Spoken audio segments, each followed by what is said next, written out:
Dans le film que vous allez voir, des images de synthèse vont être utilisées pour représenter le trajet de la lumière. Or, si la lumière se voit de face, lorsque la source lumineuse est devant vous, elle ne se voit pas de profil. Alors, nous avons choisi de représenter la lumière de profil de cette façon. Et comme la lumière n'est pas instantanée, mais qu'elle se déplace, nous la ferons avancer de cette manière. Bien sûr, gardez en tête qu'ici, la vitesse est considérablement ralentie. Bon film! «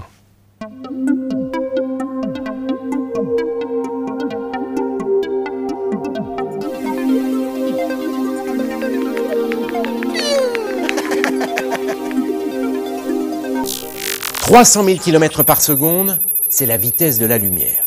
Plus exactement, 299 792 km et 458 mètres par seconde.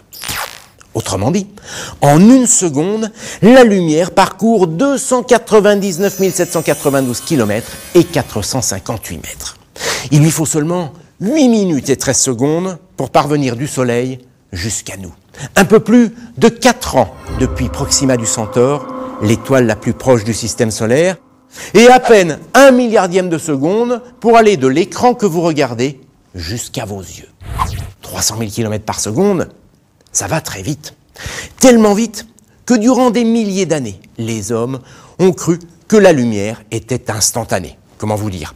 Pour eux, elle ne se déplaçait pas. Il y en avait ou il n'y en avait pas. Un des premiers à avoir douté de l'instantanéité de la lumière, c'est Alhazen, un savant arabe du Xe siècle. Alhazen est un précurseur. Il est l'auteur du premier traité d'optique, un ouvrage dans lequel il décrit le phénomène de la réfraction et l'explique. Vous savez, quand on plonge un bâton dans l'eau, par exemple, eh bien, on a l'impression qu'il est cassé. Alhazen a une intuition. Il pense que la lumière a une vitesse de propagation. Hélas, il ne pourra rien prouver et sa géniale intuition ne restera qu'une intuition. En fait, c'est Galilée, au XVIIe siècle, qui le premier va tenter de mesurer la vitesse de propagation de la lumière. Galilée, vous le connaissez, c'est ce savant italien qui s'est illustré du haut de la tour de Pise en faisant des expériences sur la chute des corps. Galilée pense donc que la lumière a une vitesse finie. Et en savant scrupuleux, il est bien décidé à le prouver. Pour cela, il doit mesurer le temps que met la lumière pour parcourir une distance bien précise. Car c'est ça la vitesse, une distance sur une durée. Quand un véhicule roule à 50 km par heure, par exemple, eh bien cela signifie qu'à cette vitesse, il parcourt 50 km en 1 heure. Revenons à Galilée. Il est également persuadé que la lumière se propage très vite. Comment faire alors dans ces conditions pour la suivre sur un trajet déterminé avec un point de départ et un point d'arrivée et mesurer le temps qu'elle met pour effectuer ce trajet? Une chose est sûre, sa mesure ne peut se faire que sur une grande distance. Galilée met en place l'expérience suivante. 2 observateurs se positionnent à environ 1800 mètres l'un de l'autre, chacun au sommet d'une colline. Il fait nuit. Tous les deux sont équipés d'une lanterne dont ils ont masqué la lumière. L'idée de Galilée est simple. Le premier démasque sa lanterne et il déclenche simultanément une clepsydre, l'ancêtre de l'horloge. Sitôt qu'il aperçoit la lueur, le second démasque la sienne. Et dès que le premier aperçoit cet éclat, il arrête la clepsydre. Plutôt bien vu, si j'ose dire. Ce dispositif doit en effet permettre de mesurer le temps que met la lumière pour faire l'aller-retour entre les 2 observateurs. Hélas, les 2 hommes ont beau faire et refaire l'expérience, la lumière semble instantanée. Et pour cause, il ne lui faut que quelques millionièmes de seconde pour parcourir 3600 mètres. Pour autant, Galilée ne va pas en déduire que la lumière est instantanée. Non, pour lui, sa vitesse est trop élevée pour pouvoir la mesurer. Au milieu du XIXe siècle, la lumière a livré une partie de son mystère.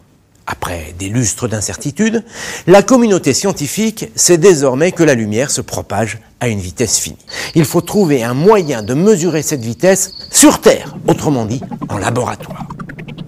Aidé par Gustave Froment, un habile constructeur mécanicien, Hippolyte Fizeau met au point une machine capable de mesurer la vitesse de la lumière sur Terre. La voilà, la machine de Fizeau. Pas une reproduction, hein.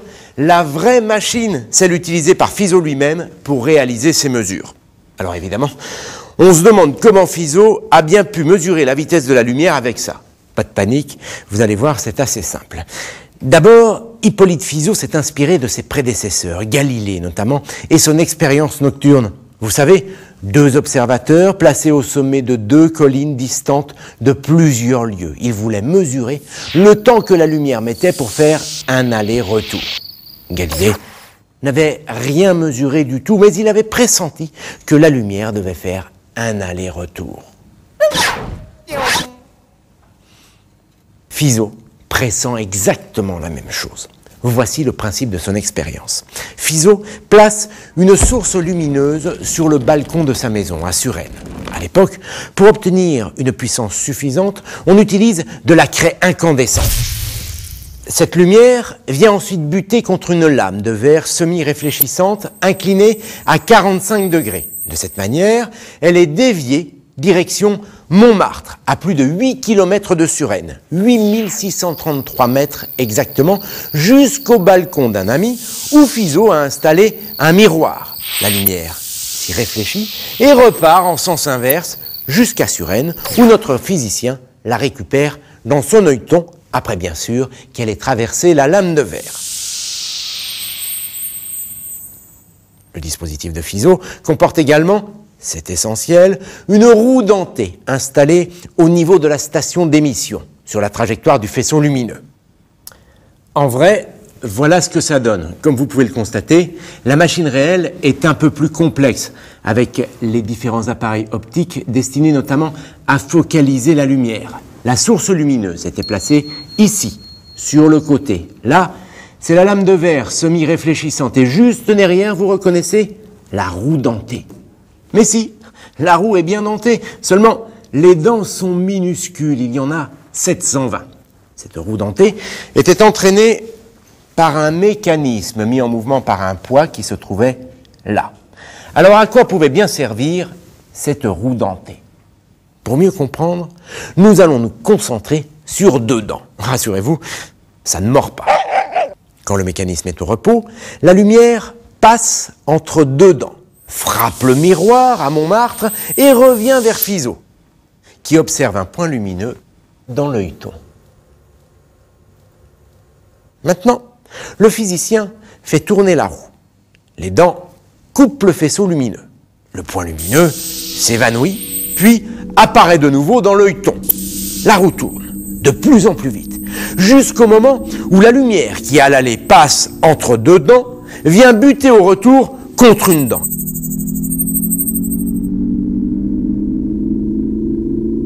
À cette vitesse-là, le point lumineux disparaît dans l'œilleton de Fizeau. Elle est là, l'astuce. Revoyons ce qui se passe au ralenti. Le temps qu'a mis la dent pour remplacer le trou par lequel la lumière était passée à l'aller correspond au temps qu'a mis la lumière pour faire l'aller-retour. Fizeau, qui a installé un compte-tours sur sa machine, note que le phénomène est observé lorsque la roue atteint 12,6 tours par seconde. La suite, eh bien, c'est une histoire de calcul. En fait, la roue a été conçue de telle sorte que l'angle auquel correspond une dent soit d'1/4 de degré. Connaissant le nombre de tours qu'effectue la roue dentée en 1 seconde, autrement dit 12,6 tours par seconde, eh bien Fizeau en déduit que le temps que met une dent pour remplacer un creux est de 55 microsecondes. La lumière met donc 55 microsecondes pour faire l'aller-retour Suresnes-Montmartre, soit 17 266 mètres. Fizeau estime donc la vitesse de la lumière à 315 300 km par seconde.